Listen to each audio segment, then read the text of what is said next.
Hello बच्चों।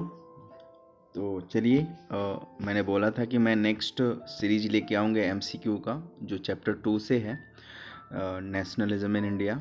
इसमें हम टोटल 30 क्वेश्चंस हैं, लेकिन मैं 20 क्वेश्चंस को ही डिस्कस करूँगा, जो एग्ज़ाम के प्रोस्पेक्टिव से बहुत ही इम्पोर्टेंट है। और जैसा कि आप लोगों ने देखा होगा कि नई सीबीएसई मोड ऑफ एग्ज़ाम में भी आप लोगों ने देखा होगा कि फर्स्ट टर्म का एग्ज़ाम जो है वो पूरी तरीके से एमसीक्यू बेस होगा। तो चलिए, टाइम को वेस्ट ना करते हुए सीधे क्वेश्चंस को समझते हैं और आंसर्स देखते हैं। तो पहला क्वेश्चन है, the first 3 successful satyagraha movement by Gandhi ji in India were. कौन कौन से 3 इम्पोर्टेंट सत्याग्रह थे? वैसे तो बहुत सारे मूवमेंट्स चलाए गए थे गांधी जी के द्वारा, लेकिन इसमें पूछा जा रहा है 3 इम्पोर्टेंट। तो पहला है अगेंस्ट द रॉलेट एक्ट। नहीं, ये तो बिल्कुल नहीं होगा। सिविल डिसोबीडियंट तो है, लेकिन 3 पूछ रहा है, तो 3 सिविल डिसोबीडियंट मूवमेंट तो है। क्विट इंडिया भी हो सकता है, लेकिन रॉलेट एक्ट नहीं है। Non cooperation movement, civil disobedient movement and Khilafat movement. तो खिलाफत को तो हम थोड़ा बहुत देख सकते हैं, सिविल डिसोबीडियंट को भी देख सकते हैं, लेकिन नॉन कोऑपरेशन मूवमेंट उतना स्ट्रांग नहीं हो पाया था। तीसरा, पीजेंट्स मूवमेंट्स इन चंपारण। पहला मूवमेंट था Kheda district in Gujarat and Ahmedabad in cotton mills worker. चौथा, Khilafat movement, non cooperation movement को हम लोग पहले ही डिस्कस कर लिया है, तो क्विट इंडिया मूवमेंट। तो इसका ऑप्शन होगा C, peasants movements Champaran in Bihar, Kheda district in Gujarat and Ahmedabad by cotton mill workers. चलिए, आंसर इसका सी होगा। तो चलिए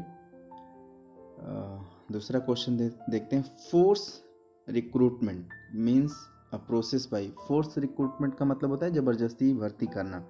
ये क्यों किया? इसका मतलब क्या होता है? India were forced bye the British ruler in finance the British army. अरे यार, इंडिया की हालत इतनी ख़राब थी कि वो आर्मी को कैसे फाइनेंस करेगा? पहला नहीं होगा। Indian princes had to supply soldiers to fight for the British. चलिए आगे देख लेते हैं। The colonial state forces people in rural area to join the army, none of this. तो इसका आंसर सी होगा। कॉलोनियल स्टेट मतलब होता है जैसे ब्रिटिश थे, वो रूरल एरिया में पीपुल्स को फोर्स करते थे आर्मी को ज्वाइन करने के लिए। इसी को बोला जाता था फोर्स रिक्रूटमेंट। ठीक है, चलिए आगे देखते हैं। थर्ड क्वेश्चन है, When was the non-cooperation movement program adopted by the Congress? चलिए, बहुत ही अच्छा क्वेश्चन है और बहुत ही इम्पोर्टेंट क्वेश्चन है। At Surat in December 1920, at Nagpur in December 1920, at Calcutta in January 1921 and at Bombay in December 1920। तो आंसर होगा आपका at नागपुर in December 1920। चलिए अगला क्वेश्चन देखते हैं। Which of the following statement is not true about the Jallianwala Bagh incident? Jallianwala Bagh incident तो आप लोगों को याद ही होगा, जनरल डायर के द्वारा बहुत सारे इंडियंस को मार दिया गया था। तो इसमें देखिए, क्वेश्चन को समझिए, पूछ रहा है which of the following statement is not true. Not true पूछ रहा है, तो मतलब हमें वो आंसर्स ढूंढने जो सही नहीं है। जो सही है उनको इग्नोर करना है। General Dyer block all exist points, बिल्कुल। And open fire on the peaceful crowd killing 100, बिल्कुल बिल्कुल सही है। तो ये स्टेटमेंट हमारा नहीं होगा। Gandhi ji went on indefinite fast to stop the repression by the British. चलिए आगे देखते हैं, यही होना चाहिए। As a reaction crowd took to the street in many Indian towns attacking to the police and government buildings.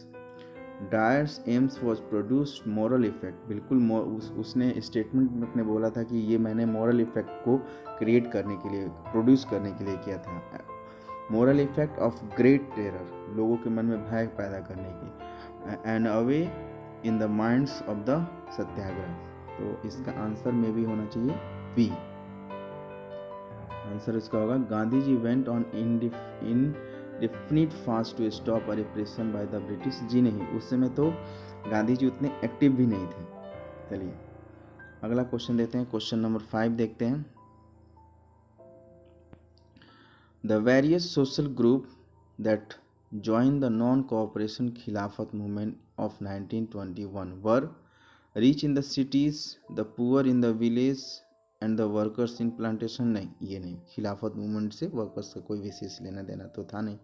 The middle class in the cities, the peasants and the tribals in the countryside and plantation workers।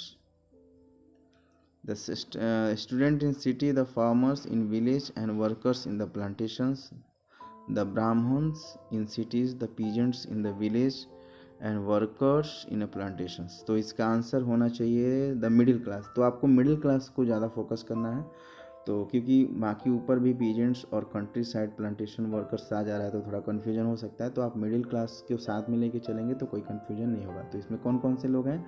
Middle class के लोग हैं, peasants हैं, tribals हैं, country side के लोग हैं और plantation worker. तो आंसर इसका होगा B.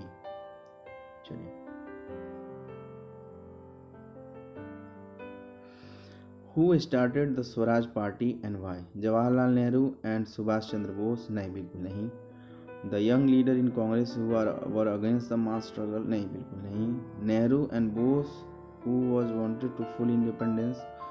C.R. Das and Motilal Nehru because they wanted to enter the provisional council in the opposed British policy। बिल्कुल वो ये प्रोविजनल काउंसिल में इन्वॉल्व होना चाहते थे और वो ब्रिटिश की पॉलिसीज़ को अपोज करने के लिए उन्होंने स्वराज पार्टी का स्थापना किया। तो चलिए, इसका आंसर होगा डी। वेरी गुड, बहुत सही आप लोग बता रहे हैं। चलिए, why did Gandhi ji argue the Congress to join the Khilafat movement? उन्होंने कांग्रेस को बोला था कि आप खिलाफत मूवमेंट को सपोर्ट कीजिए। याद होगा, आपको बताना है कि किस सेशन में, अभी हम लोग ऊपर पढ़ के आए हैं, किस सेशन में गांधी जी ने कांग्रेस ने खिलाफत मूवमेंट को एक्सेप्ट किया था। He wanted to support the Khilafat. He saw this is an opportunity to bring the Muslim under the umbrella of unified nation movements. He knew that without Hindu Muslim unity no broad based movement could be launched. And last है both. तो answer इसका हो जाएगा B और सी। देखिए, question को समझने का तरीका देख लीजिए। तो खिलाफत मूवमेंट को, तो यहाँ पे एक दे रहा है, बी में दे रहा है ही सॉ द अपॉर्चुनिटी। उन्होंने देखा कि यही एक अच्छा मौका है कि अगर भारत मुस्लिम के इस खिलाफत मूवमेंट को अगर सपोर्ट करेगा तो मुस्लिम भी इंडियंस के फेवर में आएंगे, हिंदू और मुस्लिम की जो दूरियां हैं वो ख़त्म हो जाएंगी। उसके बाद से उन्होंने ये भी देखा कि जब तक हिंदू और मुसलमान साथ नहीं आएंगे तब तक ब्रॉड लेवल पे हम किसी भी मूवमेंट को लॉन्च नहीं कर पाएंगे। तो आंसर इसका बी और सी दोनों हो जाएगा। चलिए आगे देते हैं।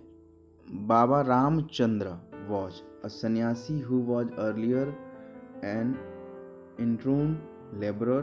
बिल्कुल। Leader of peasants revolt in Awadh, ये भी सही है। Founder of Kisan Sabha of Awadh in October 1920 along with Jawaharlal Nehru. बिल्कुल, तीनों के तीनों आंसर सही हैं। तो इसके आंसर हो जाएगा ऑल ऑफ दी अबव। अगला क्वेश्चन देखते हैं। चलिए, इसका आंसर भी हमने देख लिया, कोई दिक्कत नहीं। क्वेश्चन समझने से ज़्यादा जरूरी है। The to events which shaped Indian politics in the 1920। अब देखिए, क्वेश्चन को समझिए। कह रहे वो कौन से दो इवेंट्स हैं जिन्होंने इंडियन पॉलिटिक्स को एक नया आकार दिया या नया रूप दिया। तो चलिए देखते हैं।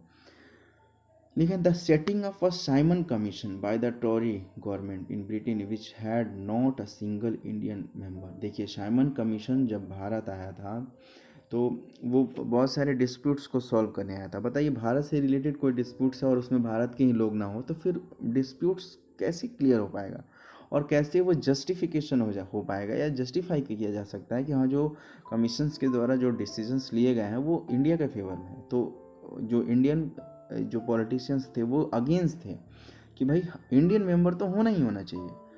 And the second is the world wide economic depression which lead to fall in agriculture prices. और वर्ल्ड वाइड जो डिप्रेशन हुआ था, इकोनॉमिक डिप्रेशन हुआ था, इन्फ्लेशन बहुत ज़्यादा हो गया था जिसकी वजह से एग्रीकल्चर की प्राइसेस जो थी वो बहुत कम हो गई थी। तो ये दो कारण थे। और आपको पता भी होगा एग्रीकल्चर इससे जो इनकम जनरेट होता है वही किसी उस समय के समय में नेशन का सबसे इम्पोर्टेंट इनकम ऑफ सोर्स होता था। चलिए अगला क्वेश्चन देखते हैं। अगला क्वेश्चन है, आंसर इसका हो जाएगा सी। चलिए आंसर देखते हैं। The leader of peasants in Gudem hills of Andhra was कौन थे? वो थे बाबा रामचंद्र। नहीं, बाबा रामचंद्र बिल्कुल नहीं थे। वेंकटा राजू ये भी नहीं थे। अल्लूरी सीताराम राजू कौन थे? अल्लूरी सीताराम राजू। तो क्वेश्चन है the leader of peasants in the Gudem hills of Andhra was Alluri Sitaram Raju. चलिए आगे देखते हैं। क्वेश्चन नंबर 11 है, the two reasons why Gandhi ji attend the second round table conference of December 1931। देखिए इसका सबसे मुख्य कारण था कि बहुत सारे लोगों को ब्रिटिशर्स के द्वारा अरेस्ट कर लिया गया था। Violence of Indian peoples against the symbol of British Raj like railway policy post government.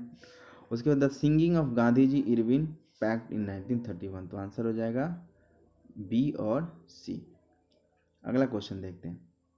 Which of the following statement is not associated with the non cooperation movement in towns. देखिए बस आपको बता देना कि इसमें कौन सा मूवमेंट्स स्टेटमेंट जो है वो नॉन कोऑपरेशन मूवमेंट्स जो टाउन्स में थे उससे रिलेटेड नहीं है। तो only the Brahmins and rich took part in the movements. The council elections boycott even the justice of party of Madras. The council elections were boycott by the Justice Party of Madras. तो the thousands of students left governor. तो इसका answer हो जाएगा सी। क्या हो जाएगा इसका answer? सी। देखिए सिर्फ ब्राह्मण नहीं थे, हर कैटेगरी के लोग थे जिन्होंने इसमें पार्टिसिपेट किया था। उसके बाद से जो जब ये मूवमेंट चलाया गया था तो सिर्फ जस्टिस पार्टी ऑफ मद्रास ही था जिसने इलेक्शंस कराया था, बायकॉट नहीं किया था बल्कि उसको कराया था। चलिए अगला क्वेश्चन देखते हैं। The business group and industrialist lost enthusiasm for the civil disobedient movement because they lost faith in Gandhi's method. They were threatened by the British repression.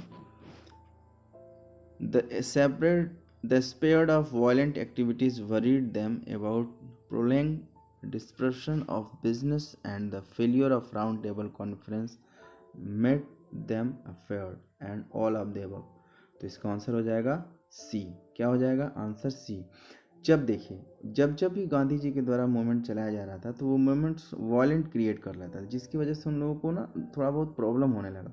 और प्रॉब्लम होने के बाद दूसरा कारण ये हो गया कि जो राउंड टेबल कॉन्फ्रेंस था वो भी क्या हो गया? फेल हो गया। क्या हो गया? फेल हो गया, जिसकी वजह से बिजनेस ग्रुप्स ऑफ इंडस्ट्रियलिस्ट ने धीरे धीरे सिविल डिसोबीडिएंट मूवमेंट में उनका भरोसा क्या होता गया? उठता गया। Which of the following statement is true about the Dandi March of Mahatma Gandhi? True बताना है। It started 11th March in 1930 and ended on 6 April 1930. बिल्कुल सही है। And Mahatma Gandhi marched over 20 miles and 78 of his trusted followers covering 10 miles of day, ये भी सही है। 6 of April Gandhi ji criminally violate assault law of manufacturing salt by boiling sweater, ये भी सही है। All of the above. तो इसके आंसर चारों हो जाएंगे। सारे क्या हैं? बिल्कुल सही। देखिए ये चार ऑप्शंस जो इसमें दिए गए हैं ये अपने आप में 3 मार्क्स के क्वेश्चंस में भी आप इसको पुटअप कर सकते हैं, इस चीज़ का आप ध्यान रखिएगा। अगला क्वेश्चन है, Who presides over the December 1929 session of the Congress at Lahore, and what its demand? Jawaharlal Nehru. The demand was Purna Swaraj or full independence.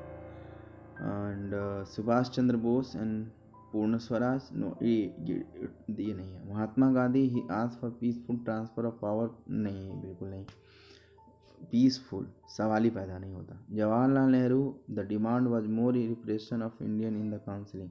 तो इसका आंसर होगा A. Jawaharlal Nehru the demand was Purna Swaraj और full independence. चलिए अगला देखते हैं। Question number 16। How did history help in creating a feeling of nationalism in India by the end of the 19th century? देखिए, ये क्वेश्चन को आप वेरी वेरी इंपॉर्टेंट मार्क कर लीजिए। Question number 16 very very important है। By reinterpreting history and reflecting the beauties portrayal of Indian as backward, primitive, and incapable of government themselves. By writing about Indian glories past and arguing with the take price in their achievement, by arguing them a struggle and change the miserable condition of life under the British rule, और all of them आपको पता ही होगा, आपको समझदार है, चारों इसका answer सही होगा। ठीक है, हिस्ट्री को बताना, फिर अपनी ग्लोरी, अपने पास्ट को बताना कि हमने अपने जीवन में क्या क्या उपलब्धियां हासिल की हैं, उसके बाद से अपने स्ट्रगल को बताना। ठीक है।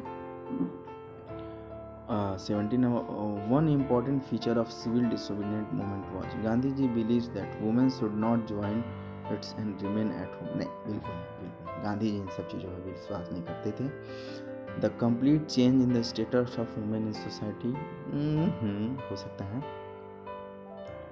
The large scale participation of women in the movement in protest marches, manufacturing salt, picketing, boycotting foreign clothes, and even joining to jail. The large scale participation of Dalit and Arjun। तो इसका definitely इसका answer होगा सी। वो चाहते थे कि women's participate करें, जो काम अदर रिवोल्यूशनरीज कर रहे हैं वो भी वो करें, जिससे दोनों का जो ओहदा है, जो दोनों की स्ट्रेंथ है वो बढ़े। देखिए, गांधी जी शुरू से चाहते थे कि हर वर्ग का, हर क्लास के लोग जब मूवमेंट्स में पार्टिसिपेट करेंगे तो मूवमेंट्स ऑटोमेटिक बहुत स्ट्रांग हो जाएगा। चलिए, क्वेश्चन नंबर 18 है, Muslim leader and intellectual were concerned about the status of Muslim as a majority within India because अब देखो, मुस्लिम लीडर्स क्यों चाहते थे कि जो Muslim as a minority within India, because क्यों मानते थे कि जो मुस्लिम को हमें प्रोटेक्ट करना पड़ेगा क्योंकि मुस्लिम इंडिया में माइनॉरिटी है। There was a distrust and superstition between two communities. They feared that their culture and identity would be submerged under the domination of Hindu majority. Their leaders differed within the policy of Congress. The Congress was not ready to grant them a separate electorate. नहीं, इसका answer होगा they feared that their culture and identity would be submerged under the domination of Hindu majority. स्वाभाविक सी बात है कि कोई भी minority majority से सिर्फ इसी बात से डरती है कि एक समय ऐसा आएगा कि जो मेजॉरिटी होगी वो उनकी आइडेंटिटी को लॉस कर देगी, उनके कल्चर को डिमोलिश कर देगी, तो वो उससे फेयर होते हैं। ये नॉर्मल सी बात है। तो आंसर इसका आ जाएगा बी। क्वेश्चन नंबर 19 देखते हैं। देखिए, अभी तक ऊपर में आप लोगों ने देखा कि 2-3 ऑल ऑफ द एबव वाले क्वेश्चन हैं, जिसमें सारे में ऑल ऑफ द एबव ही हुए। तो आप कोशिश कीजिएगा कि ऑल ऑफ दी एबव को ज़्यादा प्रेफर कीजिएगा और नॉन ऑफ दीज को बिल्कुल प्रेफर मत कीजिएगा। चलिए, who was the first writer to create the image of Bharat Mata as an identity of India and how? Rabindranath Tagore by his paintings of mother figure in 1905? नहीं। Rabindranath Tagore through the collection of ballads, nursery rhymes and myths? नहीं। Bankim Chandra Chattopadhyay in 1870 by writing the song Vande Mataram and later including it in his novel Anand Mठ? बिल्कुल यही इसका answer है, option C. Question last question है और बहुत ही इम्पोर्टेंट क्वेश्चन है। Who was the president of the Muslim League in 1930? तो मिस्टर M.A. जिन्ना, मौलाना आज़ाद, अब्दुल गफ़ार खान और सर मोहम्मद इकबाल। तो इसका आंसर मैं आप लोगों के ऊपर छोड़ता हूँ। अगर आप लोग मेरा वीडियो देखें, पूरा देखें और बताएं कि इसका आंसर क्या होगा, और प्लीज़ कमेंट बॉक्स में भी आप हमें बताएं कि ये MCQ आपके लिए कितने इम्पोर्टेंट है और आपको इससे कितना बेनिफिट होगा, और आगे के जो 20 क्वेश्चंस इसके बचे हैं वो अगर आप डिमांड करेंगे तो मैं उसको भी लेके आऊँगा। Thank you so much for watching this video. This is very important video for the next examination, and I hope आपको ये बहुत हेल्प किया होगा। Thank you so much for watching the video. Like करें, सब्सक्राइब करें, ऐसे ही video मैं आपको देता रहूँगा। बहुत मेहनत लगती है इस वीडियो को क्रिएट करने में, इस कंटेंट को क्रिएट करने में, बनाने में। तो लाइक करें, सब्सक्राइब करें, और थैंक यू सो मच।